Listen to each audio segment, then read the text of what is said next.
Imagine being asked to take on the entire burden of responsibility for someone else's life. You are tasked with protecting their home, their children, and every cent they've ever saved. You realize quickly that simply standing guard at the door isn't enough. To truly care for them, you have to ensure the house is maintained, the bills are paid, and the people inside are actually healthy and happy. This holistic approach to caretaking is the exact model used for government in classical Islamic political theory. The core of this system is the concept of amanah. It means a sacred trust. It's the idea that power isn't something a ruler owns, it's something they are borrowing. Because the state is a trustee, it carries the heavy weight of ensuring the total well-being of its citizens. If the people suffer, the trustee has failed their primary duty. How does a government move from a grand concept like a sacred trust to the actual work of running a country? In the 11th century, a scholar named Al-Mawardi set out to define the job description.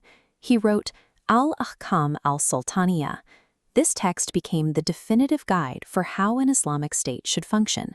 Al-Mawardi identified 10 specific duties that a state must perform to protect both the daily lives and the spiritual health of its people.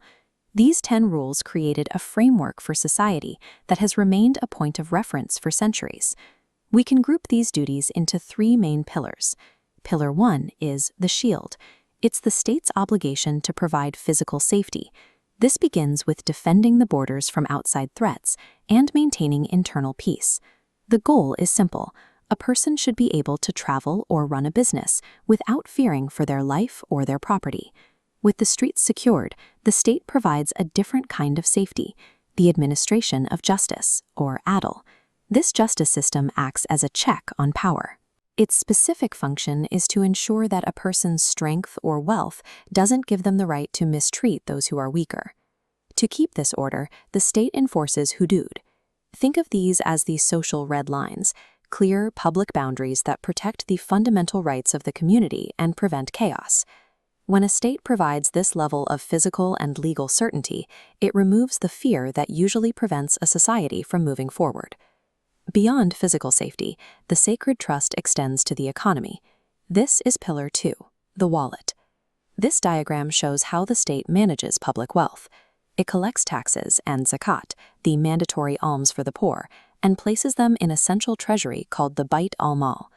Here is the crucial point. This money belongs to the people, not the ruler. In this system, managing the budget correctly is a duty to God, because that wealth is part of the sacred trust. The state is required to distribute these funds to the needy and use them to maintain public services. It must find the balance between being careful with every cent and ensuring no one is left behind. The goal is the constant movement of wealth. By circulating money back into the community, the state prevents power from pooling at the top. Pillar 3 is the soul. While many modern states focus only on material needs, the classical Islamic state is also responsible for the spiritual core of its citizens. The state protects the principles of the faith. By maintaining these shared values, it prevents the kind of deep social fractures that can tear a community apart. This protection extends to the mind and the family. The state works to ensure the environment is healthy for children to grow and for people to maintain their mental and social well-being. Look at this tree diagram from the original manuscript.